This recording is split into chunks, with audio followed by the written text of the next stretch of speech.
Okay, everyone, to another episode of On the Wrist from Off the Cuff to have a really fun review for you from the brand Clockwork Republic. They were once a new brand providing straps and accessory options and now have been out for quite some time. I've actually reviewed this particular strap in the past, but I often get comments about, oh man, hey, these are out of stock. So I did want to revisit this particular option for a few different reasons. Of course, these products are, application specific FKM rubber straps, and they do retail for $59.90 US dollars direct. And essentially, this is the end link rubber strap for the SKX 009, 007, and the new Seiko 5 Sports 5KX SRPD models. Now, a newer addition to the team, of course, in terms of my collection, it was this really fun little Blueberry Seiko 5 GMT, and I have to say, I was looking into getting this strap again, and I was like, oh man, when's this thing going to be in stock again? And of course, I went through that little kind of journey off camera, and I thought, hey, why not share that with you all, because I know a lot of you kind of do the same, where you will really get excited about a particular strap option almost as much as you get excited for the watch itself. And I have to say that this is just such a fun pairing. I feel like this watch will probably stay on this strap and it won't be switched out. So with all that said, let's go ahead, zoom the camera out, get this piece in hand, and take a closer look. Okay guys, now some of you are already immediately going, it's blue. How blue? How blue is the tone? I will say, looking at the blue with my own eyes versus in the viewfinder, it's probably going to appear more of a true blue in the video, just because of that's just the way that the balance is going to be read.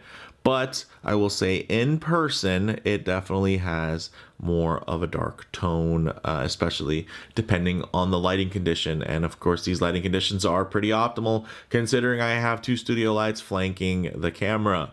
But if you look, right, of course, the offset of how colorful and blue the dial and the bezel are something that are affected by the light, and you can see it matches really well. So that's something to just think about. Hey, whether it be over bright and oversaturated or a little darker and more muted, it's gonna match really well. So I really do like this particular pairing, guys.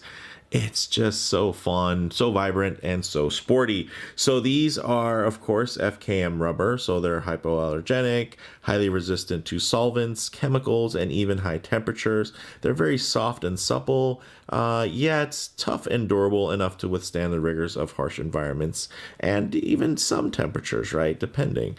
So the end links are 316L stainless steel. Of course, you get this width of 22 millimeters, which does taper slightly down to 20 millimeters at the buckle. The length is going to be 75 on the short end and 125 on the longer end. Thickness is even going to taper from about 5 millimeters down to 2.5 millimeters. And basically, this is meant to fit wrists of about 5.5 inches to 7.8 inches, or 14 centimeter to 20 centimeters. This vulcanized FKM rubber material is quite nice, and you can see nicely branded as well. You have these great kind of air channels to keep it off of your wrist and reduce sweat, and also give the sweat somewhere to go while this is on wrist, which is quite nice. Now, the spring bar diameter is going to be a 1.8 millimeter thick spring bar, which is included. So that's a nice touch there. And again, this is designed to fit all SKX aftermarket cases, as well as the genuine cases of the SKX 007 or 009. And then, of course, we also mentioned the Seiko 5 Sports variants. One thing to note is the end link doesn't fit the 2.5 millimeter fat Seiko spring bar, so definitely use the replacement spring bars included, right, if you're going to be putting this on one of your watches. So very nice, especially you can see, you can take advantage of the pierced lugs there. And this is such a fun piece. I mean, I love this watch. I've done a full review on it already, but I will say pairing it with this strap just brings it back to life. And I think that's one of the beauties of watch collecting is when you find those great pairings in terms of a strap that just goes really, really well. I just dig that. And this isn't a mod. The last time I reviewed this strap or featured it, it was on my SKX Enhanced mod. Right here, this is something that right out of the box, right out of the gates, you just add a strap, and you don't need to do anything else. You don't need to swap out a bezel insert. You don't need to swap out a handset. You don't need to swap out a dial to try to make this feel more complete. Honestly, this just feels like a complete package. This feels like a nice watch, and it feels a little bit more premium because of that end-link style. So I know aesthetically this might not be to everyone's liking, but I will say when you do have a wider lug width as well as that more organically shaped case, sometimes it can be hard to find a strap that really flows with kind of the visual harmony of the watch design, right? Because otherwise it would be just kind of this empty metal space, and unless you have boxed lugs, hooded lugs, or something like that, a straight end link strap typically is just not going to look as cool, and a fitted end link strap is going to be typically more expensive, and here you kind of get a mixture of a bracelet and a strap, and it has a great hinge mechanism there, so you're not adding any extra lug to lug length, which I think is just pretty smart, and I think it looks really cool. It keeps the visual balance of the watch very compact, very short in terms of the lug to lug there, so it's just, again, it's a nice fit, nice wear. Look at the gap on this portion. Even if I get the strap really far down, you don't see a lot of gap within that female end link. So it's just a nice, again, very solid, nice and premium look. Now, typically I would cut away to put something on the wrist for the channel, but of course this is more of a strap feature. So I'm going to go ahead and just put it on the wrist here for you guys and demo that. So you go ahead, you hold it, you strap it. I probably get the third hole. I do have a larger wrist, so that's one thing that a lot of, I don't know, maybe reviewers, quote unquote, maybe don't talk about. But let's say you're in between holes or it feels a little tight.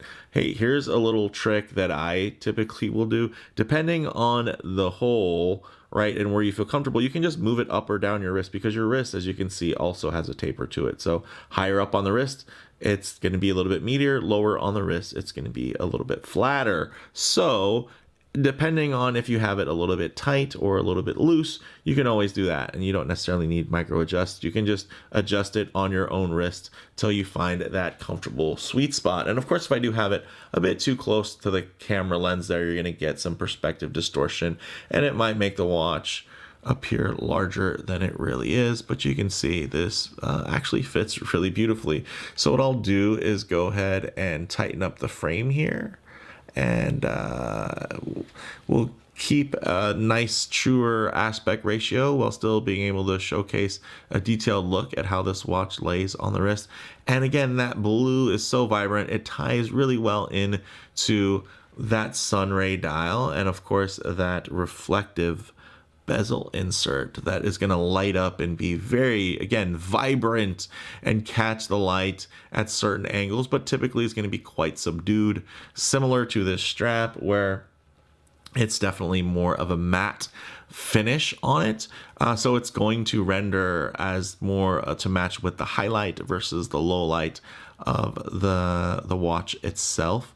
But it looks really good. I dig that, guys. Check that out. And I like that they have little contours here, kind of carrying on the lines from where you would have a bracelet. Let's say if it was a 3-link style bracelet. So very, very nice, very handsome. I just dig this a whole lot. And although this is a strap review, why don't we even just do a loom shot and low light transition just for fun, guys?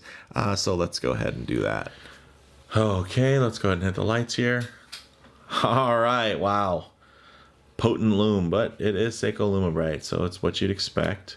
But one thing I always like to work in is a bit of low light transition, because you're not always going to be out in the middle of a field enjoying direct sunlight. A lot of times you're going to find yourself coming in and out of buildings, walking underneath overhangs, or maybe just hanging out underneath the shade of a tree, or spending time in your favorite automobile. So it is nice to see what these colors, textures, and finishes render like in less than optimal lighting. Ooh, look at the play on that dial. Goodness. And maybe even get into some harsh lighting situations, pretty high contrast, that typically could expose any types of production defects, but you're just going to notice that this is still pretty uniformly and finely finished, considering that it is, you know, an entry-level mechanical timepiece. And this strap, though, is really, really clean. Check that out. Not a lot of waste in terms of, you know, over spilling on milling, not milling, but seams and whatnot. Like, everything is very clean. Again, it gives it quite a premium look and feel. The even down to the buckle, which is fully milled, which I forget if I really highlighted that, but this is an awesome looking piece. And you can see that, again, even in mixed lighting conditions, the blues just flow, right? Which I like, and it also helps it not feel too matchy, which maybe on camera you might be thinking that just looks a bit too bright, too bold, too matchy. But I will say, in person, again, it is a bit of a darker hue, because, again, most lighting conditions aren't going to be as optimal as this one. So guys, closing thoughts. I feel like this really completes an SKX mod. It just gives it a finished look. But in this case, it kind of injects an extra pop of sportiness and fun into this great, Seiko 5 GMT. It's very comfortable. It's very finely crafted. It has a premium feel.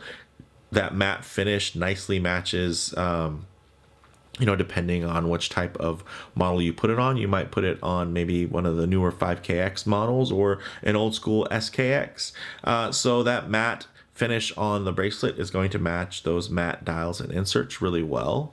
Here, more reflective, more dynamic, but it still plays really well. So yeah, I think this is just a fine mix of style and performance, and it's a perfect match for my Seiko 5 Sports SSK003 Blueberry GMT, and I think it just gives it a more modern, sporty vibe. But let me know what you guys think in the comments below. If you like the video, please do hit like, and if you haven't already, please subscribe for more content just like this. Thanks, guys.